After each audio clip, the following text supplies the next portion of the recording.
Germany ने अपने मुल्क से 10,000 अफराद को बेदखल कर दिया है। वो कौन लोग हैं और क्यों निकाला गया है, इसकी तफसील आपके साथ शेयर करेंगे। इसी वीडियो में दूसरी खबर होगी कि पाकिस्तान में मौजूद अफगान महाजरीन को डायरेक्ट जर्मनी ने कहा है कि हमारे मुल्क में आ जाओ। वो कौन अफगान महाजरीन है और उसका क्राइटेरिया क्या होगा, कितने लोगों को पाकिस्तान से सीधा जर्मनी बुला रहे हैं, वो भी इसी खबर में हम आपको इसी वीडियो में खबर देंगे। तीसरी खबर होगी इस वक्त जो यूके में असाइलम सीकर्स और होटलों के हवाले से जो खबरें सामने आई हैं, वो भी आपके साथ ताज़ा तरीन अपडेट देंगे कि जी क्यों यूके की हुकूमत चाह रही है कि जल्दी जल्दी असाइलम सीकर्स के केसेस का फैसला किया जाए और होटलों से इनको निकाला जाए। तो इस हवाले से वहां पर मुजाहरे हो रहे हैं।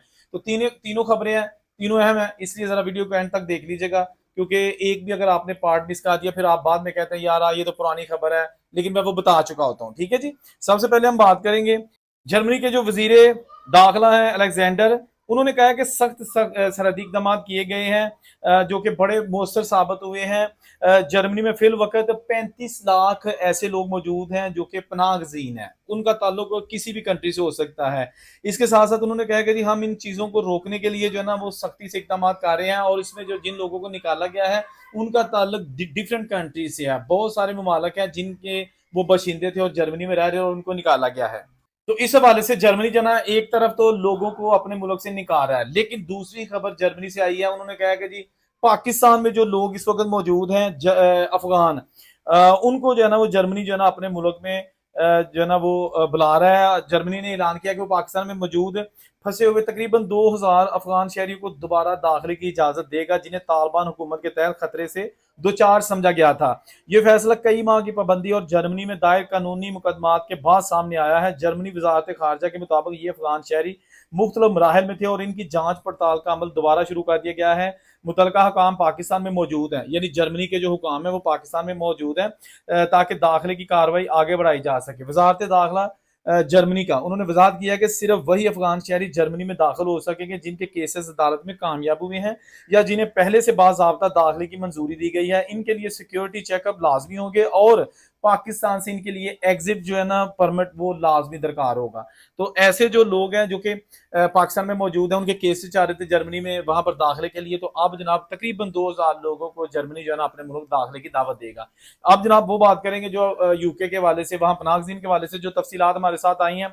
बरतानिया में पनागजीनों को आर्जी तौर पर ठहराने के लिए जो इस्तेमाल किए जा रहे थे होटल्स, उनमें उनके बाहर एहतजाज जो है ना वो कई दिनों से जारी है, और हुकूमत ने ऐलान किया है कि पनागजीनों की दरखास्तों पर फैसले की रफ्तार तेज की जाएगी।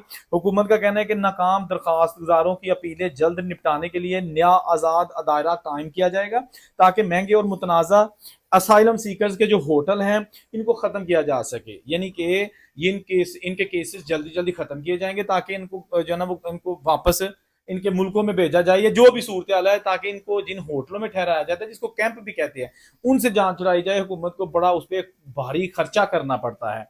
अच्छा, एहतजाज का आगाज लंदन के कस्बे एपिंग से हुआ। क्यों हुआ? जहां एक होटल में मुकीम महाजर पर 14 साल लड़की से जिनसी ज्यादती का इल्जाम है। यहाँ वहां एक लड़का था, उसने उसी कैंप की ही एक लड़की 14 साल थी, उसको ज्यादती का निशाना बना दिया।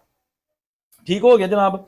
उसके बाद जनाब उस लड़के पर फर्द जुर्म आयद की गई। इस वाक़े के बाद मुल्क के मुख्तलिफ शहरों में एहतजाज और जवाबी एहतजाज देखने में आए, दोनों तरफ से हंगामे शुरू हो गए। अच्छा, इसके बाद जनाब अबॉलिश असाइलम सिस्टम का एक नारा किया गया कि यानी कि जो असाइलम सिस्टम इसको ख़त्म किया जाए। हफ्ते को ब्रस्टल और बहुत सारे दूसरे जो शहर हैं वहाँ पर जनाब मुजाहरे देखने में आए। पुलिस ने दोनों फ्रीकैन को लाक करने की कोशिश की ब्रस्टल में, और हल्की झड़पें भी जो है ना वो देखने में आई।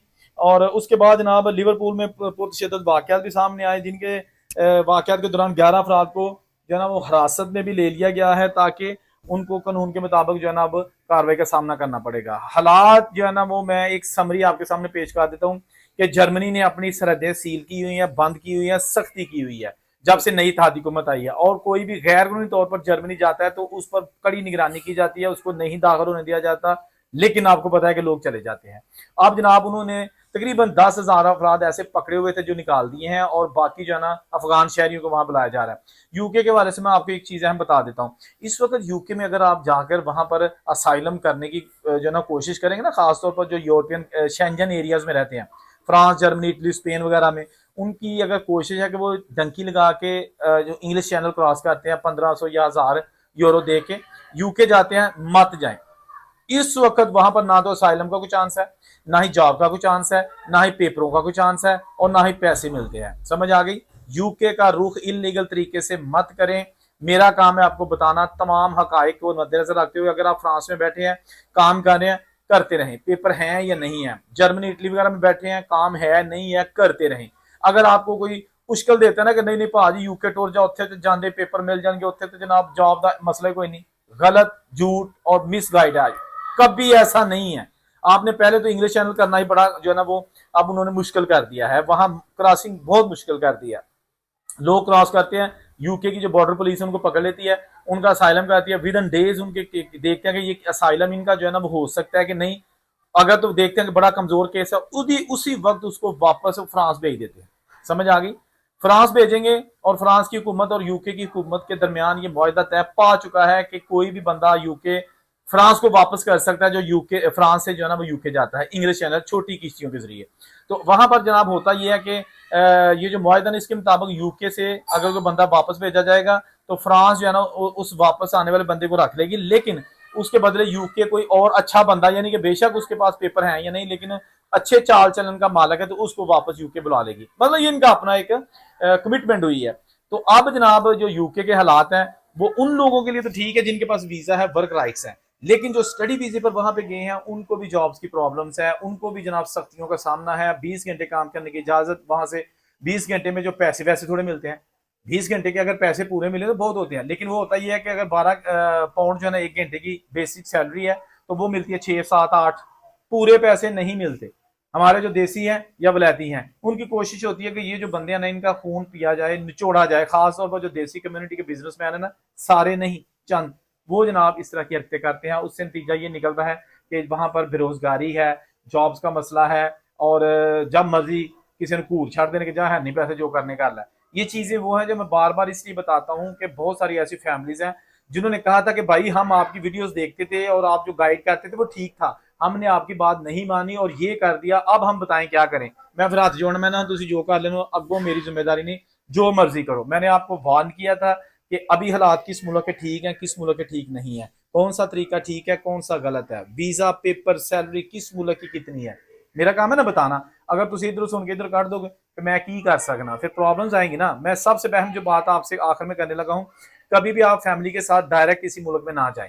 आपका फैमिली वीजा लग जाता है ना, बेशक आपकी परमानेंट रेजिडेंसी हो जाती है, तो वहां पर ना जाएं, अकेला जाएं। फैमिली का वीजा कहीं नहीं जा रहा, उसका वीजा लग गया है, वहां पे जाएं, हालात देखें, जॉब्स देखें, खर्चा देखें, महंगाई देखें, कितना पैसा आपको चाहिए, उसके बाद फिर अपनी फैमिली को लेके जाएं। अगर ये कहेंगे कि नहीं जी भाजी वीजा लग गया इसलिए कल ही चले हैं, फिर वहां पे प्रॉब्लम्स आएंगी। आपको बहुत पैसा दरकार होगा, जाते ही जो है ना खर्चे शुरू हो जाएंगे, डॉलर पाउंड आपको स्पेंड करने होंगे। पाकिस्तानी रुपए जो है ना वो बहुत थोड़े बनते हैं, और डॉलर जो है ना उसके लिए आपको भारी पाकिस्तानी रुपए जो है ना देने पड़ेंगे। बहरहाल बताने को तो बहुत कुछ है, वीडियो लंबी नहीं करना चाहता ताकि आप लोग उकता ना जाएं। कमेंट जरूर कीजिएगा। अल्लाह हाफिज।